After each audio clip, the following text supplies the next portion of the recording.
Hi friends, అందరూ బాగున్నారా? Welcome back to our channel Vini crafts designer. Recipe వచ్చేసి జొన్న అటుకుల లడ్డు స్నాక్ ఐటెం అండి. చాలా బాగుంటుంది. Different taste. జొన్నలతో తయారు చేసిన అటుకులతో మనం ఈరోజు లడ్డు తయారు చేస్తున్నాం. ఈ రోజుల్లో మనకి జొన్న అటుకులు అనేవి చాలా ఈజీగా అవైలబిలిటీలో ఉన్నాయండి. జొన్న అటుకులు చాలా క్రంచీగా, చాలా క్రిస్పీగా ఉంటాయి. చాలా టేస్టీగా ఉంటాయి. మామూలుగా కూడా మనం చాలా బాగుంటాయి తినడానికి కూడా. పిల్లలకి, పెద్దలకి అందరికీ నచ్చుతాయండి ఈ అటుకులు. చాలా క్రంచీగా క్రిస్పీ సౌండ్ వస్తూ ఉంటాయి. మనం ఈ అటుకులు తీసుకుని మిక్సీ జార్లో వేసుకుని కొంచెం బరకగా అన్నది గ్రైండ్ చేసుకోవాలి. మరి మెత్తగా చేసుకోకూడదండి. ఇక్కడ మనం మన టేస్ట్కి తగ్గట్టుగా నేను 1 కప్ షుగర్ అయితే తీసుకుని 2 ఇలాచీ వేసుకుని పౌడర్గా చేసి పెట్టుకున్నాను. నెయ్యి ఉపయోగించి జొన్న అటుకుల లడ్డు అయితే మనం తయారు చేసుకోవాలి. ముందుగా నెయ్యి తీసుకుని కరిగించుకుని పెట్టుకోవాలి. మిక్సీ జార్ అయితే తీసుకుని మన జొన్న అటుకులు మిక్సీ జార్లోకి షిఫ్ట్ చేసుకుని కొంచెం బరకగా పౌడర్గా తయారు చేసుకోవాలి. అటుకుల పౌడర్ అయితే రెడీ అయిపోయింది. మిక్సీ జార్ నిండా అటుకులు తీసుకుంటే మనకి ఈ మాత్రం పౌడర్ అయితే వచ్చింది. ఇది గిన్నెలోకి షిఫ్ట్ చేసుకోవాలి.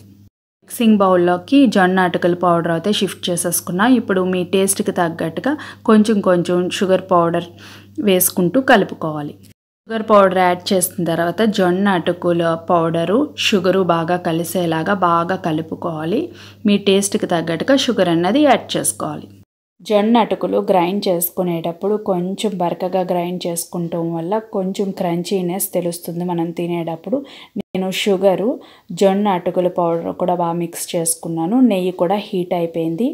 ఇప్పుడు నెయ్యి యాడ్ చేసుకుంటున్నాను. కొంచెం యాడ్ చేసుకుంటూ ఈ పౌడర్లోకి నేను స్పూన్తో కలుపుకుంటున్నాను. ఎందుకంటే నెయ్యి చాలా వేడిగా ఉంది, అందుకోసం నేను స్పూన్తో మిక్స్ చేసుకుంటున్నాను.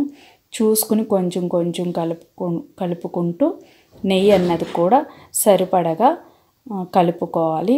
మీరు ఈ వీడియోలో చూపిస్తున్నట్టుగా మనం సున్నుండలకి ఏ విధంగా నెయ్యి అన్నది యాడ్ చేసుకుంటామో అదే విధంగా నెయ్యి ఈ పౌడర్లో కూడా యాడ్ చేసుకుని ఈ విధంగా కలుపుకోవాలి.